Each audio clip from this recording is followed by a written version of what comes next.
Alors, toujours. la ou- mémoire ne flanche pas. La mémoire a besoin de bonne nourriture. Oui, oui. Et tu as ta crainte d'avoir peut-être pas assez de tête, comme tu dis, de cerveau qui fonctionne par rapport à ta maladie, comme tu le dis. C'est juste une peur.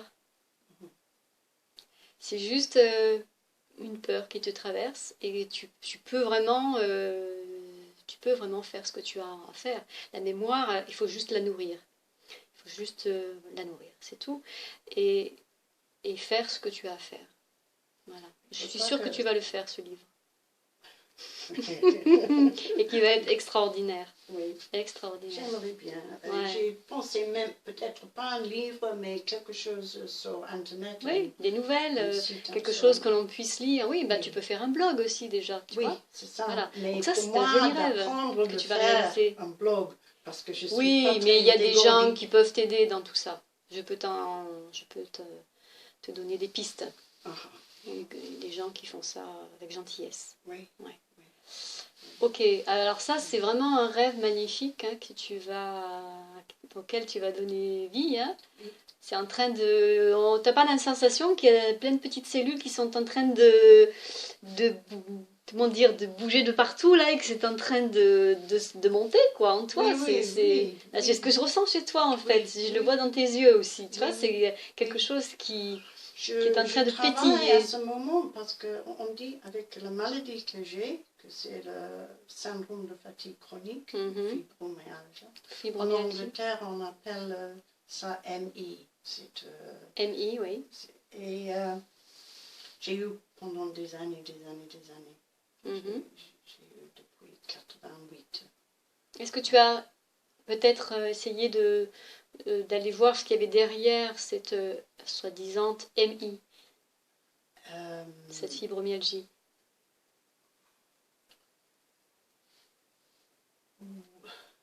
Oui et non. Oui. Alors oui, c'était quoi? Oui, c'est que je crois que c'est une maladie des gens qui ne savent pas écouter leur corps. Ok, voilà.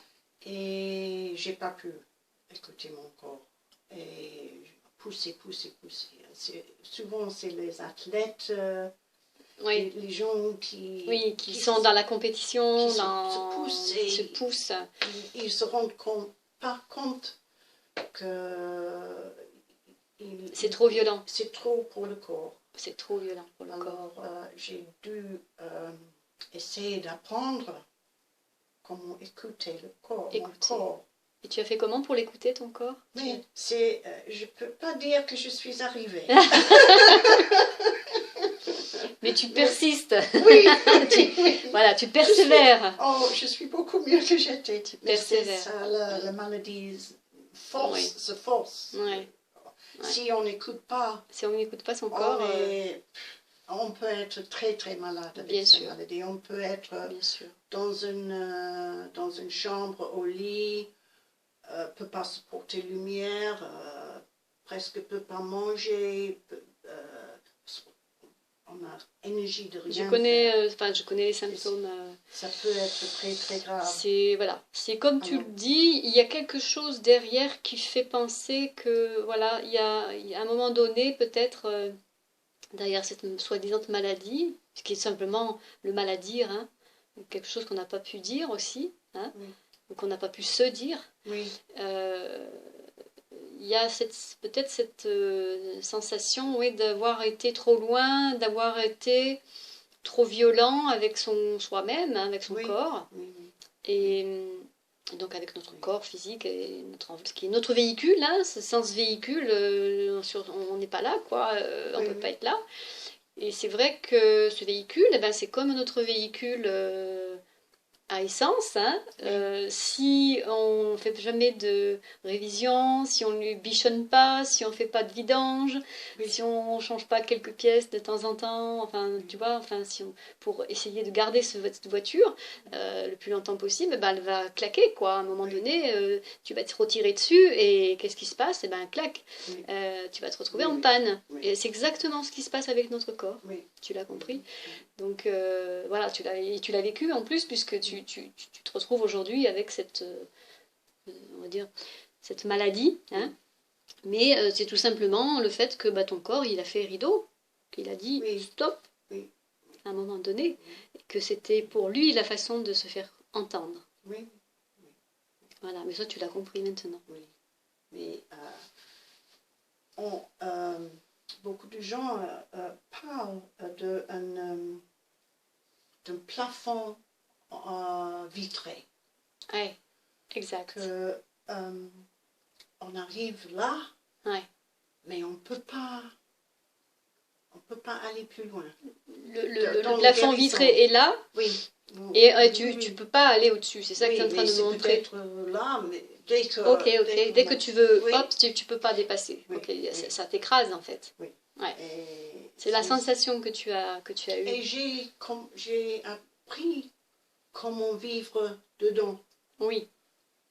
Une pièce plus petite, mais j'ai trouvé qu'on peut même, si on peut moins faire, ça ne veut pas dire que c'est ce qu'on vit, ça peut être aussi belle, aussi intense, plein de joie, on peut avoir le bonheur, on peut avoir l'amour. Exactement.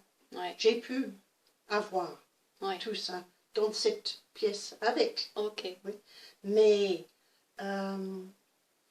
pour attendre pour mes rêves et aussi, parce que c'est difficile aussi de vivre avec douleur, avec les limitations. Oui. On peut avoir une vie riche. Oui, je suis totalement convaincue. Enfin, je ressens aussi ça dans mon corps quelquefois. Donc je ressens ces douleurs aussi. Et spécifiquement ces derniers temps, je les ressens très fort. Donc des douleurs musculaires, je pense que c'est musculaire et articulaire aussi.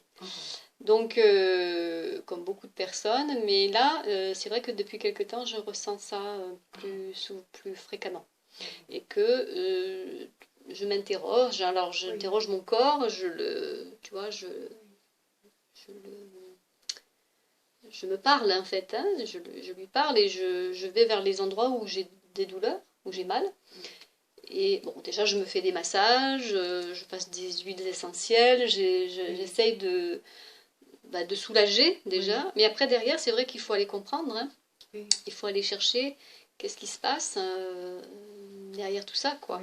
Parce que c'est vrai que les douleurs répétitives de ce style, telles que ce qu'on a diagnostiqué, entre guillemets, la fibromyalgie par exemple, entre autres choses, c'est quand même très très dur à vivre.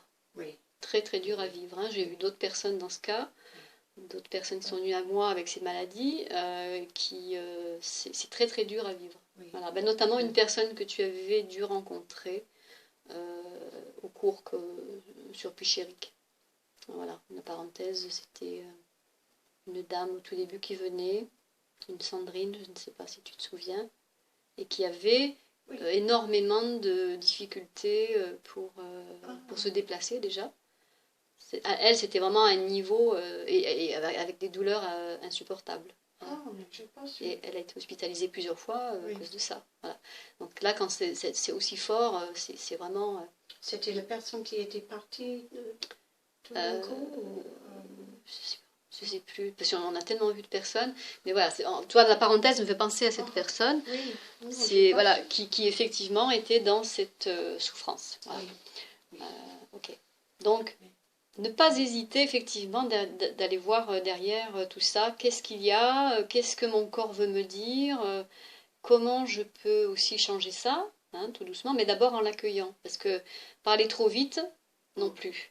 C'est-à-dire que si tu n'écoutes pas vraiment le message, que tu crois l'entendre et que tu veux passer tout de suite à autre chose, là, la vie va te rappeler à l'ordre. Parce que bim, bam, boum, tu vas ressentir des choses beaucoup plus violentes. Donc il faut vraiment, l'important c'est d'écouter vraiment ce qui se passe. C'est ça qui est passé parce que et ensuite d'accueillir vraiment et de se laisser traverser. Et après de dire, ok, qu'est-ce que je peux comprendre là derrière? Qu'est-ce que je peux comprendre pour ensuite changer? Voilà. Donc ce rêve, Enfin, on était parti dans les rêves et tu vois, on part dans des choses très, très profondes. Hein. Oui, oui. Alors, j'ai rêvé d'ouvrir cette plafond vitré. Oui. Tu as rêvé d'ouvrir pour aller au-dessus de ce plafond que tu t'étais fixé, en fait, parce que c'est toi qui te l'as mis. C'est ça, hein? Quelque part. Oui. Il y a des façons de vivre avec les maladies comme ça, ou avec la douleur. Et j'ai des périodes d'espoir de guérir, parce que c'est une maladie, on peut guérir. Bien sûr. On peut déjà la stabiliser. Oui. Ou d'accepter et de faire le mieux. De faire de son mieux. Dans les limites. Alors, je vais d'un état à l'autre. Oui. J'étais dans les... récemment, je me laissais vraiment aller avec l'espoir. Alors, je suis dans cette... Tu es dans l'espérance, dans l'espoir. Dans l'espérance, oui. Et mais moi, je dirais même, on sent quelque chose de plus fort derrière. On dirait que tu es même plus dans la foi. Peut-être. Ça, tu es en train d'arriver dans la foi qu'il y a quelque chose de bon pour toi. Oui. Aussi. Oui. Et pourquoi pas pour toi aussi, tu vois. Oui. Et bien sûr. Je me pousse un peu maintenant. Oui. Mais avec amour. Oui. Et oui, c'est plus de la violence. Tu vois un peu la différence. Oui. C'est extraordinaire, hein. Oui. C'est peut-être ça que c'est aussi. Oui. C'est ça, hein. Oui. C'est extraordinaire. Bravo. Oui. Bravo.